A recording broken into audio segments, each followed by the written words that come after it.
નમસ્કાર દર્શક મિત્રો, આપ જોઈ રહ્યા છો પંચાયત સમાચાર 24। હવે જોઈએ અગત્યના સમાચાર। નજીવા વેતન અને વધુ કામગીરી સામે કર્મચારીઓનો અવાજ। દાહોદમાં આરોગ્ય કર્મચારીઓએ પડતર માંગણીઓ સાથે કલેક્ટરને આવેદનપત્ર આપ્યું।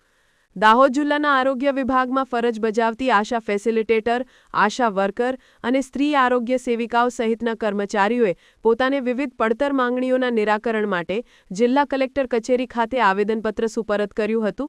લાંબા સમયથી 10 વર્ષથી વધુ સમય સુધી સેવા આપવા છતાં આ કર્મચારીઓ નજીવા વેતનથી કામ કરી રહ્યા છે અને તેમની પાસે વધારે કામગીરી કરાવવામાં આવી રહી છે। આ પરિસ્થિતિને ધ્યાનમાં રાખીને તેમણે સત્તાવાળાઓ સમક્ષ પોતાની વ્યથા રજૂ કરી હતી। આરોગ્ય વિભાગની બહેનોની મુખ્ય માંગણીઓમાં તેમના વેતનમાં વધારો કરવો, લઘુત્તમ વેતન ધારા મુજબ પગાર ચૂકવવો અને તેમની સેવાઓને કાયમી કરવી તે સામેલ છે। વધુમાં આ કર્મચારીઓએ ટેકો એપ દ્વારા કરવામાં આવતી તમામ ઓનલાઈન કામગીરી તાત્કાલિક અસરથી બંધ કરાવવા માટે વિનંતી કરી છે, જેથી તેમની કાર્યબોજ ઘટી શકે। તેઓએ સ્પષ્ટપણે માંગણી કરી છે કે તેમની પાસે કરાવવામાં આવતી કામગીરીના પ્રમાણમાં યોગ્ય વેતન ચૂકવવામાં આવે।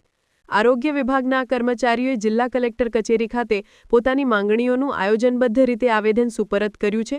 તેમના આ સામૂહિક આવેદનને કારણે જિલ્લાના વહીવટીતંત્રને આશા વર્કર અને સેવિકાઓના પડતર પ્રશ્નોની ગંભીરતાથી નોંધ લેવાની ફરજ પડી છે।